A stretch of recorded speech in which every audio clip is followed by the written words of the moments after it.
किस लिए आजादी हम चाहते थे? इस वजह से कि आज हमारे मुल्क के अंदर कोई एक इंसान के ऊपर दूसरा इंसान कोई शोषण ना करे, एक मानव मुक्ति की ओर बढ़ने का रास्ता हम तय करें और इस शोषण की व्यवस्था को खत्म करें। तो आजादी और मुक्ति हमें चाहिए शोषण से। और ये बात सोलापुर के अंदर 1920 के दशक में साबित ही नहीं हुआ, उन्होंने यकीन करवा के यहाँ पर ब्रिटिश हुकूमत से मुक्ति पाकर उन्होंने इस बात को साबित किया। लेकिन आज की हालत, इस मुक्ति के संघर्ष में कई सारे लोग अपने जीवन कुर्बान की, लेकिन ये मुक्ति कैसे हासिल होगी, इसका वैज्ञानिक रास्ता क्या है, किस तरीके से ये मुक्ति हासिल हो सकती है? ये एक भावना के आधार पर हासिल नहीं होगी, इसके लिए वैज्ञानिक आधार पर संघर्ष करने की जरूरत है। और वो वैज्ञानिक आधार पर संघर्ष करना है तो एक वैज्ञानिक विचारधारा के आधार पर जो मानव मुक्ति के लिए काम करे, उस विचारधारा के आधार पर इन संघर्षों को आगे ले जाना। यही बात आदम मास्टर के पिताजी नारायण राव आदम और उन्हीं की प्रेरणा से लेकर एक मजदूर थे, वो टेक्सटाइल में, उनकी माँ बीड़ी कर्मचारी थी, कामगार थी, और वहां से इस विचारधारा की प्रेरणा लेते हुए एडम मास्टर की पूरी जिंदगी जो है इस मानव मुक्ति की संघर्ष में जुट गई और पूरी की पूरी उन्होंने पूरी जिंदगी इसके लिए अंकित कर दिया। कई अरसों से मैं सोलापुर आ रहा हूँ एडम मास्टर के साथ, कई काम हमने देखी। मानव मुक्ति का मतलब बीडी कामगार के लिए रहने के लिए व्यवस्था, वो खुद देख चुके हैं, अपने घर में खुद देख चुके हैं किस परेशानियों से गुजरते हैं। तो गोदावरी पार लेकर नगर जो बनाया गया, तब याद है मनमोहन सिंह जी प्रधानमंत्री थे देश के, उनको लेकर आए हम यहाँ पे और उनके हाथ से उसका उद्घाटन हुआ। और उस उद्घाटन के बाद दिल्ली जाते जाते वापस दिल्ली जाने के बाद पार्लियामेंट में उन्होंने एक दिन बुलाकर हमको बोला, काश आप जैसे लोग और तुम्हारे लीडर जो सोलापुर में हैं, उन ऐसे लोग देश के अंदर और पैदा हो कि अच्छा काम करें, जो भलाई का काम करे मजदूरों के लिए। और बहुत प्रशंसा की आदम मास्टर की, और कहते नारे और संघर्ष और स्ट्राइक के आधार पर नहीं, लेकिन ठोस रूप से आपको काम करके राहत देने की जरूरत है मजदूर वर्ग को। और खैर उनका रास्ता अलग, हमारा रास्ता अलग है विचारधारा में, डॉक्टर मनमोहन सिंह का और अपना। लेकिन मानव मुक्ति के लिए जो प्रेरणा कम्युनिस्ट लेते हैं, उनसे प्रभावित बहुत सारे लोग जो कम्युनिस्ट नहीं है वो भी होते हैं। और उसी तरीके से अब एक और कॉलोनी का तैयार हो गए, वो कह रहे कॉलोनी, चलिए अब वो भी लोगों तक पहुंचाएंगे। यानी ये कोई सेवा नहीं है, ये एक फर्ज है, एक फर्ज है इंसानियत की फर्ज को निभाना जो है, वो गुण खास तौर पर सिर्फ कम्युनिस्टों में होती है। और इसलिए सोलापुर का एक और खासियत, डॉक्टर द्वारकानाथ कोटनिस, अभी भी आप चीन जाओ तो उनके बारे में बड़ा गर्व है चीनी लोगों को कि भारत से एक डॉक्टर अपनी पूरी जिंदगी को त्याग करते हुए सब कुछ छोड़कर वो यहाँ पर सेवा करने आया, जब जरूरत थी युद्ध के समय चीन के लोगों की मदद करने के लिए, उनकी इलाज करने के लिए। आज भी आप जाएंगे वहां पे, डॉक्टर कोटनिस के बारे में बात कहो कुछ तो चीनी ये पीढ़ी एक तकरीबन 100 साल होने को आ रहा है, ये पीढ़ी भी जो है वो उसी प्रकार से उनके अंदर वो भावना होती है। और वो क्या है भावना? इंसानियत।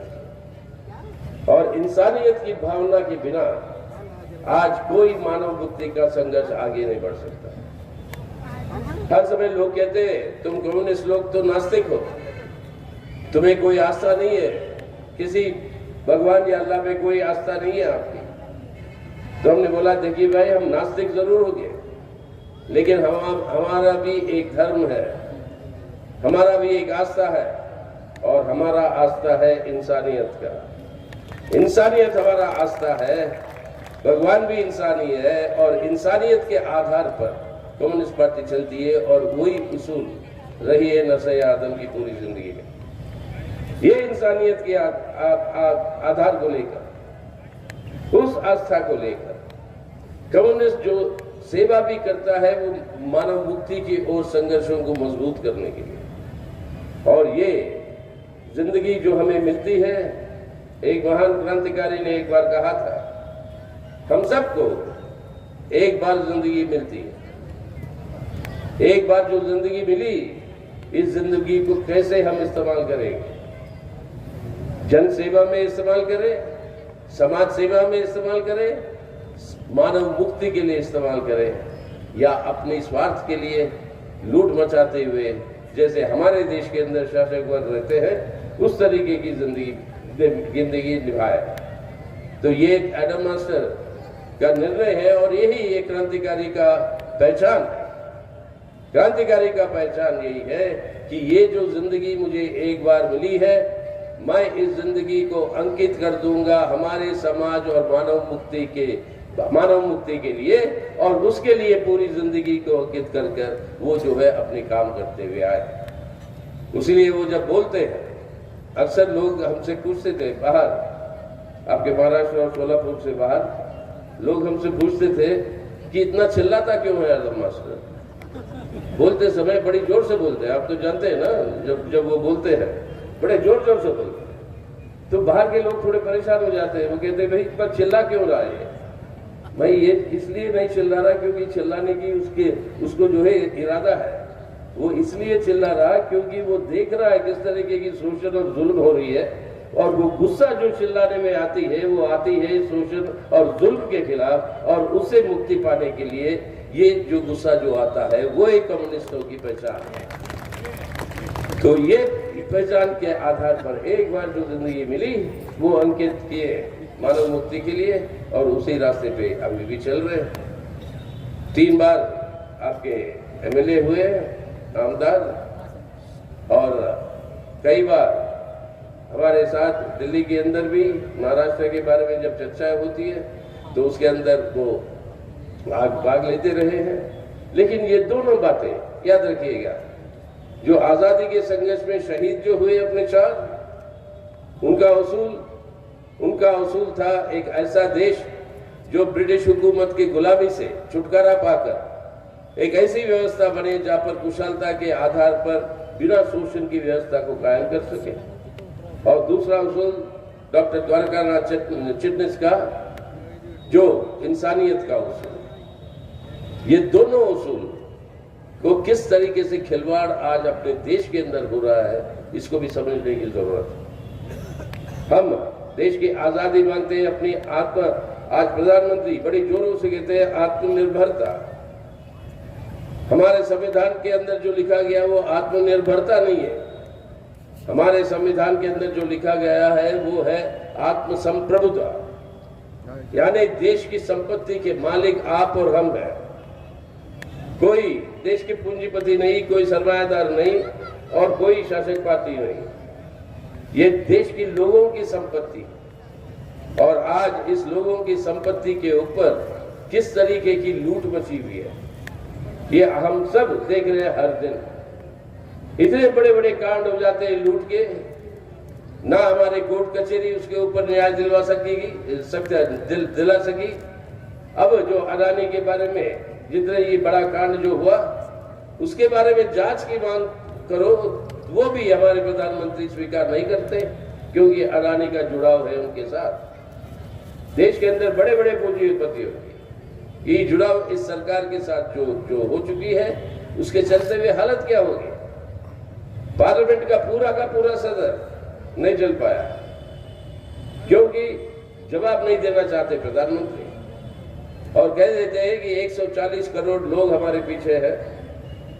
अरे आपको वोट मिला प्रधानमंत्री महोदय, जितने लोग वोट डाले देश में, वो भी पूरे देश की आबादी और नागरिक नहीं, जितने वोट लोग डाले आपको, वोट डाले भाजपा को, वो हमारे देश के अंदर 37% है, यानी 63% लोग जो वोट डाले। आबादी की बात छोड़िए, ये कुल मिला के 30 करोड़ से ज्यादा नहीं होता लोग जो भाजपा को वोट डाले। लेकिन आप कहोगे 140 मेरे पीछे खड़े, तो आपको सवाल पूछने का कोई अधिकार नहीं। अरे इस तरीके की प्रचार करके कहते मेरे को कोई चुनाव में नहीं हरा सकता। हाल में देखा, इससे पहले गुजरात में जीते जरूर भाजपा, हिमाचल प्रदेश में हारी। 15 साल हुकूमत कर रही थी दिल्ली म्युनिसिपल कॉर्पोरेशन में, वहां पे हारी। आपके पूर्वी उत्तर में 180 सीटों पर चुनाव हुआ था, वहां पर भाजपा को मिले कितने? 46। एक स्टेट में तो 2 सीट मिले हैं, मेघालय। और अब कर्नाटक के चुनाव हारे। जो चुनाव वो नहीं हार सकते, ये भी ये गलतफहमी है। लेकिन जो बात जो मैं कह रहा था कि लूट जो मची हुई है देश की, सब संस्थाओं की निजीकरण, सब हमारे देश के खजानों की निजीकरण, और इसके चलते हुए देश की संपत्ति का लूट जो मचा हुआ है, इसके चलते हुए हमारे देश की लूट ही नहीं, लेकिन अर्थव्यवस्था भी बिगड़ रही है। आज सबसे ज्यादा देश के अंदर बेरोजगारी है। 53% हमारे देश के आबादी जो है जवान।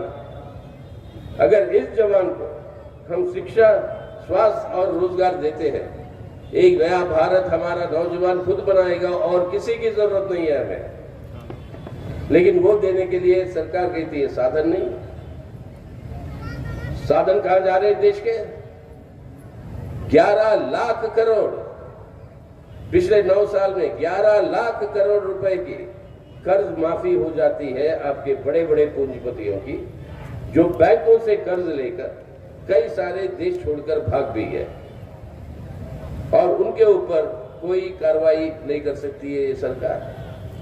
अगर यही 11 लाख करोड़ रुपए, याद करिए, कल्पना करिए, 11 लाख करोड़ रुपए को कितनी ट्रकें चाहिए होगी आपको अगर सोलापुर से कहीं और भेजना होगा उसको, वो संख्या में 2000 रुपए के नोटों में भी जो अब बंद कर दी, उसके बावजूद उस नोटों में भी अगर गिनती करें तो कई 100 ट्रकों की जरूरत पड़ेगी आपको उसको उठाने। इतनी बड़ी रकम माफी कर दी। अभी सुना आपने सोलापुर में हर गरीब के ऊपर कितना 2 लाख कर्जा, 2 लाख अभी जो कहते हुए सुना, लेकिन वो माफ नहीं होती।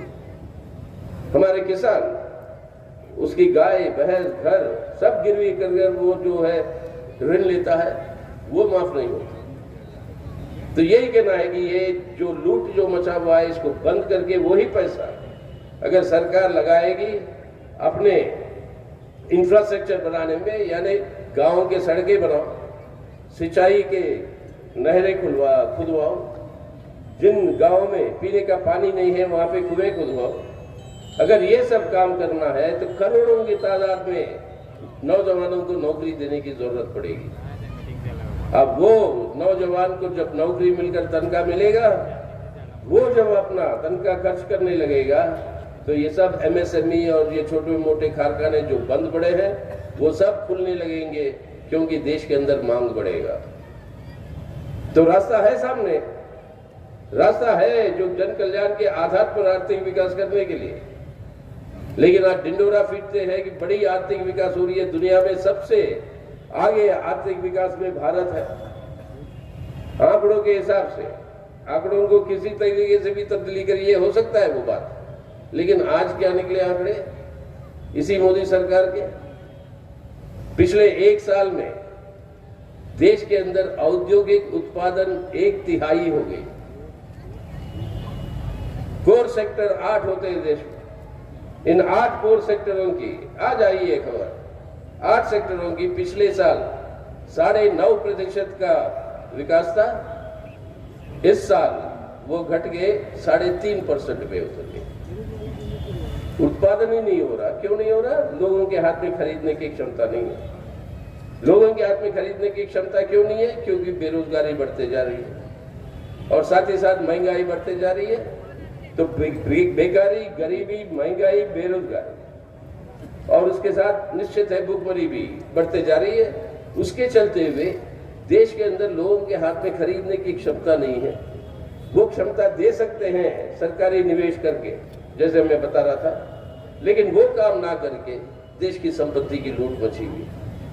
यानी आर्थिक विकास की सवाल ही नहीं, देश के लोगों के लिए राहत। अगर ये राहत दिलवानी है तो इस सरकार के पास देश के अंदर साधन की कमी नहीं है, सरकार की नीतियों की कमी है। और ये गलत नीतियां जो है, उन गलत नीतियों के खिलाफ जब तक हम सब लामबंद होकर इन गलत नीतियों को आज जो है खारिज नहीं करवाएंगे, तब तक जो है देश की संपत्ति का ही फायदा देश की आत्मसंप्रभुता के रूप में जिसके मालिक आप और हम हैं, वो जो है हम हासिल नहीं कर सकते। तो आडम मास्टर की जिंदगी पूरी ऐसी इन्हीं लड़ाइयों में लगी हुई, आज भी इसी में लगी हुई कि लोगों की जिंदगी की हालत कैसे बेहतर करें। लेकिन साथ ही साथ एक और बहुत बड़ा खतरा है जो हमारे देश के सामने है, जिसके आधार पर वोट बटोरने की कोशिश जो है आज ये भाजपा की सरकार और भाजपा की पार्टी करते आ रही। और वो क्या है? एक जहरीला नफरत और हिंसा की वातावरण और प्रचार को सृष्टि करें, एक भाई को दूसरे भाई से लड़वाएं ताकि अपना हिंदुत्व वोट बैंक को जो है वो मजबूत करें, ताकि चुनाव में उनको फायदा मिले। ये नफरत की राजनीति, ये जहरीला राजनीति जिसके चलते हुए कई सारे जगहों पर दंगे हुए। अरे आस्था की बात कर रहे थे हम, हमारी आस्था है इंसानियत। अब कभी सुना हमारे जिंदगी में? कभी नहीं। पिछले 100 सालों में आज मैं क्या, अभी हमारे कई सारे लोग इसको पढ़कर इस चरित्र को विश्लेषण कर बताया कि देश में पहले कभी त्योहार में, धार्मिक त्योहारों में, जैसे रामनवमी हो, जैसे आपके हनुमान जयंती हो, यहां पर कभी भी आप कौमी दंगे या सांप्रदायिक दंगे कभी नहीं होते, कभी नहीं होते। हम सब पैदा अभी बड़े हुए हैं ऐसे ही माहौल में। मैं बड़ा हुआ हूं हैदराबाद के शहर में, तालीम मेरी वहीं हुई, बहुत सारा मुस्लिम आबादी है वहां पर। कभी ये नहीं सोचा कौन हिंदू है कौन मुसलमान है। मेरे दोस्तों में से आधे तो मुसलमान निकलेंगे और 1/3 निकलेगा क्रिश्चियन। और इस ऐसे समय पर ये जो जहर फैलाकर, ये नफरत फैलाकर, इसके आधार पर राजनीति करना अपने राजनीतिक स्वार्थ के लिए, ये इस देश की एकता और अखंडता को ही खतरा नहीं है, लेकिन साथ ही साथ इस देश के अंदर कोई विकास का संभव ना है उसको भी खत्म कर देती। तो आज की परिस्थिति में ये जरूरी है कि ये सांप्रदायिक ध्रुवीकरण की जो राजनीति, इसको सत्ता से दूर रखना जरूरी है। और इसको सत्ता से दूर रखना जरूरी है इसलिए ताकि ये देश की एकता और अखंडता को खत्म ना करे।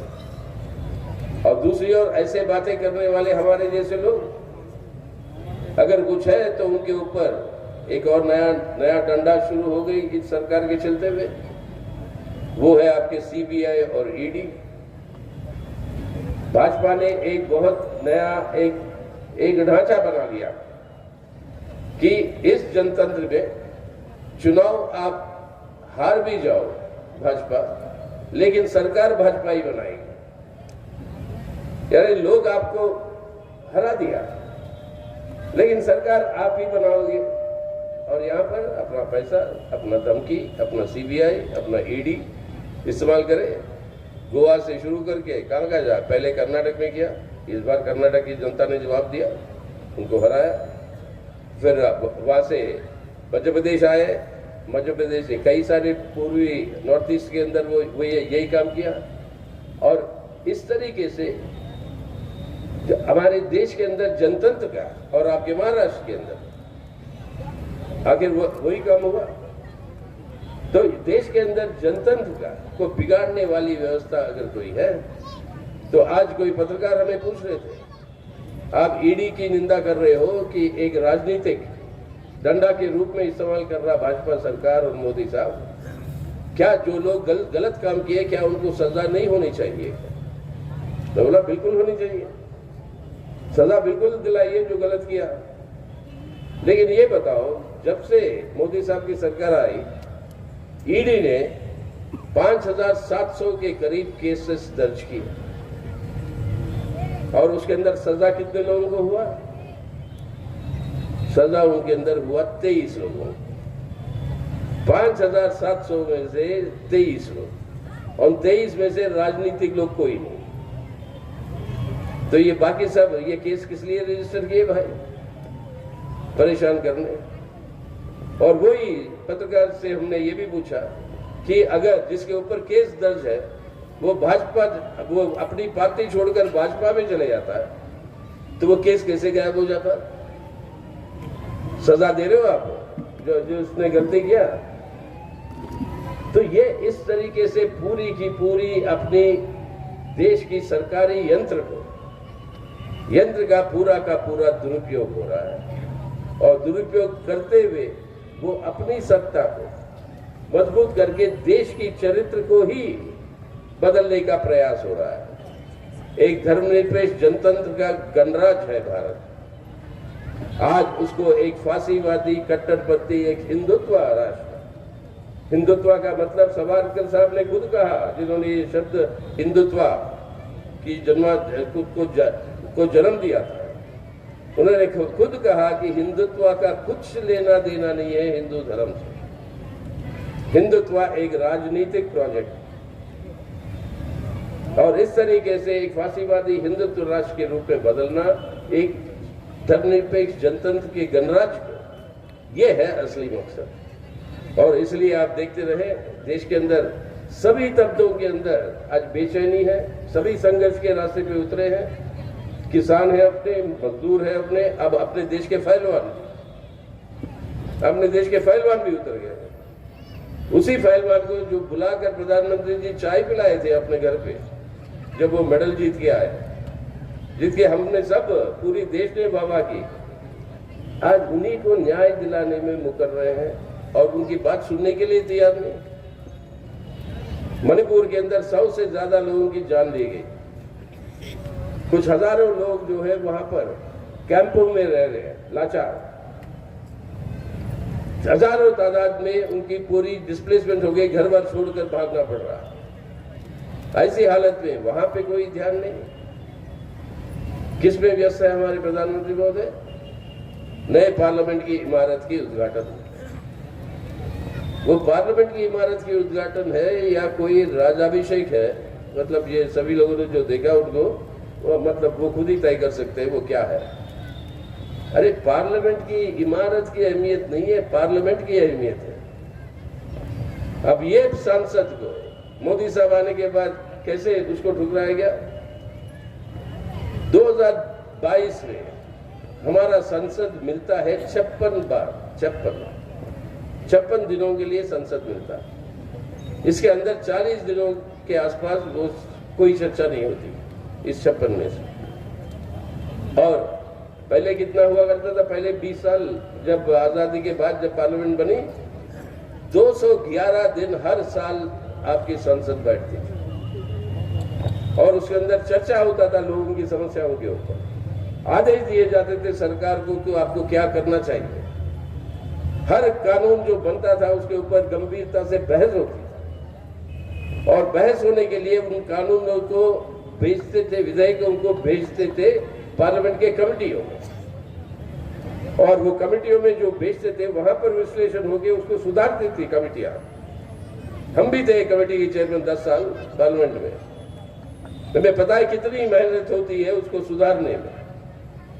अगर ऐसी कोई बात है जो जनता के साथ जुड़ी हुई है तो हम आपको भी बुलाएंगे सुनने के लिए। यह है परंपरा। पहले मनमोहन सिंह की सरकार में कितने विधेयक इस तरीके से गए पार्लियामेंट्री कमेटी में? 71%, 71।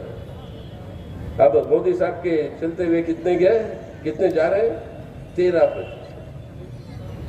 बजट पारित हो जाती है 6 मिनट में। आपके कृषि कानून पारित हो जाते हैं बिना कोई बहस के। आपके मजदूर वर्ग के अधिकार छीने जाते हैं बिना कोई बहस के। और बहस होती है कहीं पर हिजाब के बारे में, कहीं पर हलाल के बारे में, और बहस होती है ऐसे सवालों पे जो ध्रुवीकरण पैदा करते। और अफसोस है इलेक्शन कमीशन भी उसके ऊपर नजरअंदाज करती है। इस बार देश के गृह मंत्री कर्नाटक में जाकर बोले कि उनके खिलाफ वोट डालने का मतलब है कि वो टीपू सुल्तान को वोट डाल रहे हैं। क्या मतलब क्या है इसका? सिर्फ यही है कि जो हमारे खिलाफ है वो मुसलमानों के साथ है और मुसलमान हिंदू के बीच में तनाव पैदा करो ताकि उसको फायदा मिले। अब इस तरीके से हमारे देश के अंदर जो एक किस्म की भाईचारा की बात, इसको बर्बाद करने पर ये तुली हुई है।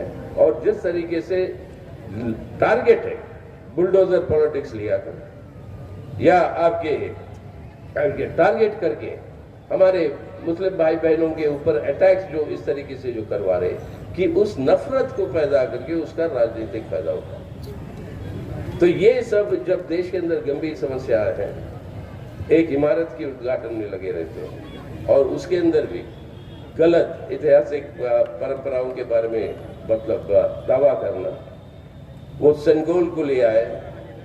अरे ये अब समझाने की समय आई फिर से। हमने सोचा हमारे पैदा होने से पहले जब देश आजाद हुई तभी भारत ने समझ गया कि एक आजाद देश का जनतांत्रिक व्यवस्था का मतलब क्या है। अब ये संगोल को ले आकर इनको राजाभिषेक जो किया गया मोदी साहब को, उस संगोल का व्यवस्था क्या था? एक राजा और एक प्रजा। राजा राज करेगा, प्रजा जो है राजा को स्वीकार करेगा। जनतांत्रिक व्यवस्था में उसूल क्या है? एक देश और देश का नागरिक। राजा प्रजा की जगह देश और नागरिक, और हर नागरिक की औकात, हर नागरिक के अधिकार बराबर। और ये जो है आज फिर वापस ले जाना चाहते हैं देश को राजा प्रजा की व्यवस्था में। अब ये सवाल आपके और हमारे सामने है कि भाई क्या चाहते हैं कि भारत वापस जाए भूत के अंधेरे में या भारत को हम ले जाएंगे भविष्य के उजाले में? यह है सवाल। और आदम मास्टर पूरी की पूरी जिंदगी उसी पे लगे हुए हैं कि हम जो है भविष्य के उजाले में जाएंगे, ना कि भूत के अंधेरे में। भूत के अंधेरे में जाने वाली राजनीति को हम हराकर भविष्य के उजाले में अपने देश को ले जाएंगे। ये है जिस उद्देश्य के साथ आज ये कार्यक्रम हो रहा है। लेकिन उनको एक और काम बाकी है। आज उनकी को नहीं, पूरे पार्टी को एक और काम बाकी है, क्योंकि आज ये कहते हैं कि अब क्या हमारी अमृतकाल आ रही है अगले 25 सालों में। बहुत अच्छी बात है अगर अमृतकाल आए, लेकिन अमृत का जन्म कहाँ पे होता है, कब होता है? जब समुद्र मंथन होती है। एक कलश में अमृत आता है, एक कलश में विष आता है, जहर। और जो हमारे पौराणिक कहानियों में जो बताया जाता है, क्या होता है? गलत लोगों के हाथ में अमृत का कलश पड़ जाता है, वो उसको लेकर भाग लेते हैं। अब देवता है परेशान कि भाई वो तो गलत लोगों के हाथ में चला गया, अब क्या करें? वो अलग कहानी है। जैसे जो भी किया है वो करके वो वापस ले आते हैं। लेकिन सवाल क्या है? अमृत का कलश अगर गलत लोगों के हाथ में गिर जाता है तो वो एक बहुत बड़ा खतरनाक है, उससे सर्वनाश होने का संभावना। आज उस अमृत के कलश, अगर अमृत काल ही चाहिए तो उस अमृत के कलश को हमें जनता के हित में वापस ले आने की जरूरत है। अगर वो करना है बिना जन संघर्षों को तेज किए, वो संभव नहीं है। तो इसलिए आज इन जन संघर्षों को तेज करके अमृत का फायदा हो आम आवाम को। अगर आम आवाम को फायदा होना है इस अमृत का, तो वो संघर्ष करके जनता के हित में इस अमृत को वापस ले आने की जरूरत है। और वो एक बहुत बड़ा आज हमारे लिए कर्तव्य है। अगर उसको हासिल करना है तो पहले अपने भारत को बचाना है आज इन ताकतों से, और बचाना है तो इसलिए हमारी अपील सभी विपक्षी पार्टियों को, धर्मनिरपेक्ष विपक्षी पार्टियों के लिए, कि आज एकजुट होकर पहले अपने देश को बचाएं। चर्चाएं शुरू है, कई सारे पार्टियों के बीच में चर्चाएं चल रही है, और कर्नाटक के चुनाव ने दिखा है ये संभव है एक बार जनता तय करती है तो तय करती है, उसके लिए कोई पीछे हटने का सवाल ही पैदा नहीं होता। और वो अगर तय होती है, उसके लिए राजनीतिक पार्टियों का दायित्व है कि वो जनता को लामबंद करे, ताकि पहले अपने भारत को बचाए, इस संविधान को बचाए, इस जनतंत्र को बचाए, इस हमारे देश के अंदर इस धर्मनिरपेक्ष जनतंत्र का गणराज्य जो है भारत, उसको बचाए और आने वाले दिनों में उस भारत को बदले एक बिना शोषण की व्यवस्था के भारत में, जिसके लिए एडम मास्टर और पूरे कम्युनिस्ट अपने जान अंकित कर चुके हैं। तो ये एक बहुत बड़ा अहम संघर्ष है आज। और आज मैं यही उम्मीद कर रहा हूँ, इसकी ये जो आत्मकथा है कम्युनिस्ट से एडम की, इस आत्मकथा से कई लोगों को प्रेरणा मिलेगी, कई नए पीढ़ी को प्रेरणा। याद करिए, नए पीढ़ी को भी याद करना होगा, उन दिनों में हम जब बड़े हो रहे थे ट्रांसिस्टर रेडियो भी नहीं होता। एक छात्र के पास होता था स्कूल में और सब लोग उसके इर्द गिर्द क्रिकेट की कमेंट्री सुनते थे। आज तो सबके पास दो दो सेलफोन, ये सब यंत्र आ गए। लेकिन उस जमाने में जिस तरीके से देश के हित के लिए काम करने की प्रेरणा इन्होंने दी, उससे सीखकर हम समझते हैं कि ये आत्मकथा जो है ये प्रेरणा देगी नई पीढ़ी को भी आने वाले दिन में। और एडम मास्टर खुद अपनी ये संघर्ष को आगे को भी जारी रखेंगे। और बड़ी लड़ाइयाँ हैं और इन लड़ाइयों को हम आगे इस बार ले जाएंगे और जीतेंगे। और क्यों एडम मास्टर चलेगा ना, ये चलेगा। वो तो नारा देने में मतलब ये है कि अभी ये अंगड़ाई है, कह रहे एडम मास्टर, आगे और लड़ाई है और इन लड़ाइयों को हमें आगे ले जाना है। तो आने वाले दिनों में बड़ी खुशी की बात है कि मेरे हाथों से ये किताब का विमोचन हो रहा है और इसके लिए मैं आभारी हूँ। और आज आपसे यही अपील है, आइए हम लोग सब मिलकर आज हमारे भारत को बचाएं, ताकि आने वाले दिनों में एक बेहतर भारत का निर्माण कर सके। हम उम्मीद कर रहे हैं आप सब लोग, जैसे कर्नाटक के लोग आए, आप भी महाराष्ट्र के अंदर जरूर आएंगे और ये काम हम कर पाएंगे और हम जीतेंगे। इस उम्मीद के साथ हम आप सबसे विदा लेते हैं। इनकलाब जिंदाबाद।